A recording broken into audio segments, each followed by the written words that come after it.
हाँ दोस्तों, आज हम चर्चा करेंगे दंड के विषय पर धारा 53 से संबंधित भारतीय दंड संहिता के ऐसे केस लो जो बहुत ही महत्वपूर्ण है और अंतर स्पष्ट करेंगे कि कब फांसी दी जानी चाहिए और कब नहीं। और यह बहुत ही महत्वपूर्ण है सभी प्रतियोगी परीक्षाओं के लिए। तो दोस्तों, बिना विलंब करते हुए चलते हैं उन केस लॉ की तरफ। पहला है बच्चन साहब बनाम पंजाब राज्य।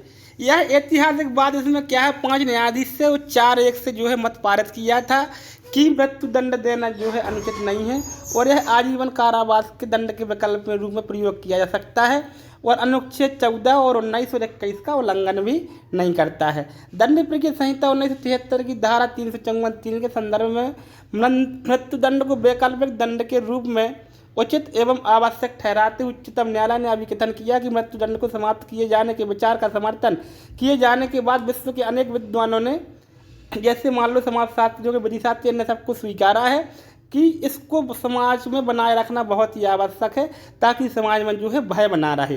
तथा बहुमत से यह स्वीकार किया कि मृत्युदंड के प्रशंसनीय परिस्थितियों का निर्वचन उदारता से किया जाना चाहिए ताकि इस दंड का उपयोग बिरले से बिरले मामले में किया जाना चाहिए। बच्चन से बनाम पंजाब राज्य में कहा गया कि विरलतम से विरलतम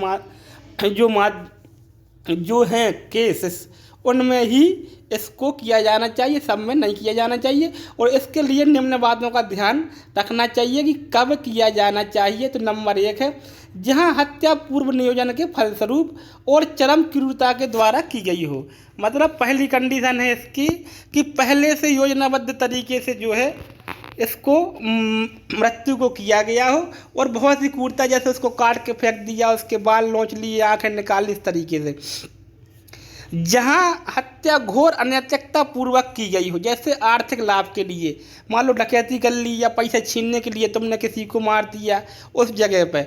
जहां भारतीय सेना अथवा पुलिस दल के किसी सदस्य अथवा किसी लोक सेवक की गई हो जबकि ऐसे लोग अपने कर्तव्य का पालन कर रहे हों। जहां कोई सेना या पुलिस वाला या कोई अन्य लोक सेवक है वह अपना कर्तव्य का पालन कर रहा है और उसकी हत्या कर दी जाए तो भी उसको फांसी दे सकते हैं।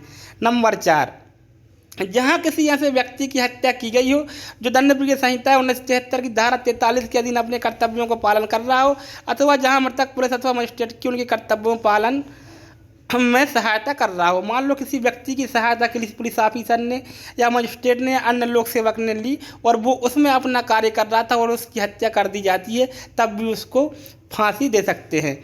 अब कुछ मामले ऐसे बताए हैं जहां पर फांसी देना उचित नहीं है, इनको भी आकृष्ट किया है माननीय उच्चतम न्यायालय ने। तो पहला, जहां अपराध घोर मानसिक अशांति अथवा आवेग का परिणाम हो। जहां अपराध कैसा हो, घोर मानसिक अशांति अथवा आवेग का परिणाम हो, जैसे मान लो पागलपन है, बहुत ही गुस्से में था या तत्काल उसको आवेग आ गया, क्रोध आ गया और उसने मर्डर कर दिया, तो वहाँ पर आजीवन कारावास दे सकते हैं। वहाँ पर उसको फांसी देने की आवश्यकता नहीं है। यदि अपराधी शिशु अथवा वृद्ध है, मान लो छोटा या बूढ़े आदमी के द्वारा कोई अपराध किया गया है, तब भी उसको फांसी नहीं दी जानी चाहिए, उसको आजीवन कारावास दे सकते हैं। नंबर 3, जहां यह संभावना हो कि अपराधी ऐसे हिंसात्मक कार्य नहीं करेगा जिनसे समाज को निरंतर खतरा उत्पन्न हो सकता हो। मान लो किसी मामले में ऐसा लग रहा है कि ये गलती से या एक बार की परिस्थिति हो गया, अब ये बार बार इस अपराध को नहीं करेगा, तो उसको आजीवन कारावास दी जा सकती है, उसको फांसी देने की आवश्यकता नहीं दी जाएगी। नंबर 4, जहाँ इस बात की संभावना हो कि अपराधी का सुधार एवं सामाजिक पुनर्वास संभव है। मान लो लगता है अपराधी को देख के कि ये सुधर सकता है और समाज में वापस से ज्यों का त्यों जो है आ सकता है, तब ऐसी कंडीशन में भी जो है उसको आजीवन कारावास दिया जा सकता है और फांसी देने से उसको रोका जा सकता है। अगला केस है मच्छी से बनाम पंजाब राज्य। इसमें भी माननीय उच्चतम न्यायालय द्वारा निर्णय दिए गए थे। तो इसमें क्या है कि इसमें और कुछ चीज़ें जोड़ दी गई थी। जब आप उसको फांसी दे सकते हैं अभियुक्त को दो। बच्चन से के बाद में प्रतिवाद सिद्धांत का अनुसरण करते हुए उच्चतम न्यायालय ने मच्छी से बना पंजाब राज्य के मामले में दो निर्दोष महिलाओं की जो मच्छी से ने हत्या की थी और इसको मृत्युदंड देना जो है उचित माना गया था। और इस मामले में 5 और कंडीशन से जोड़ी थी कि 5 और वो मामले कौन से हैं जिनमें मृत्युदंड दिया जा सकता है। नंबर 1, पहला, जहाँ की हत्या या क्रूरता निर्दयता या अनुशंसता पूर्वक की गई होगी, समाज उसे घृणात्मक कार्य कहे। इस तरीके से क्रूर निर्दयी तरीके से की गई कि समाज कहे कि बहुत बुरा किया यार उसने। जैसे किसी व्यक्ति को जीवित जला देना, खड़े चौराहे पर मान लो आपने आग लगा दी पेट्रोल डाल के, तेल डाल के, हत्या करना अथवा उसके शरीर के टुकड़े टुकड़े कर काट के फेंक देना, तो ऐसी कंडीशन में भी जो है आपको फांसी दी जाएगी। जहां हत्या के पीछे घोर अनैतिक हेतु छिपा हो, जैसे संपत्ति को उत्तराधिकार के, जैसे मान लो भाई किसी जमीन पर से हत्या करे तो उसको फांसी दी जाएगी। किराए के हत्यारों द्वारा की गई हत्या, जैसे मान लो गुंडे बुलवाए और उनसे मारा गया, अथवा मातृभूमि के साथ गद्दारी करते हुए की गई हत्या। नंबर 3, समाज विरोधी अथवा भीभत्स या घृणित उद्देश्यों से की गई हत्या, जैसे दहेज हेतु दुल्हन की हत्या, किसी हरिजन की हत्या। दुल्हन और हरिजन की हत्या भी क्या है, उसमें भी फांसी हो जाएगी दहेज हेतु में। अपराध का विस्तार, जैसे किसी परिवार के लगभग सभी सदस्यों की हत्या, 4 परिवार थे, 4 लोग थे, आपने 3 की हत्या कर दी है, 4 की कर दी।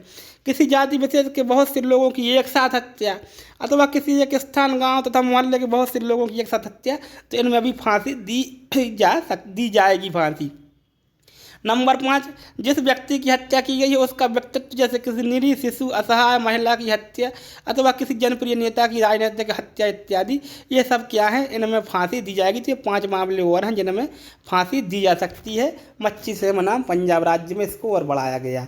अब इस पर यह तीसरा और अंतिम केस है, गोपाल विनायक गोडसे बनाम महाराष्ट्र राज्य में क्या कहा गया। इस मामले में उच्चतम न्यायालय ने यह अभी निर्धारित किया कि आजीवन कारावास के दंडित व्यक्ति अपना समस्त शेष जीवन कारावास में बिताने के लिए बाध्य है।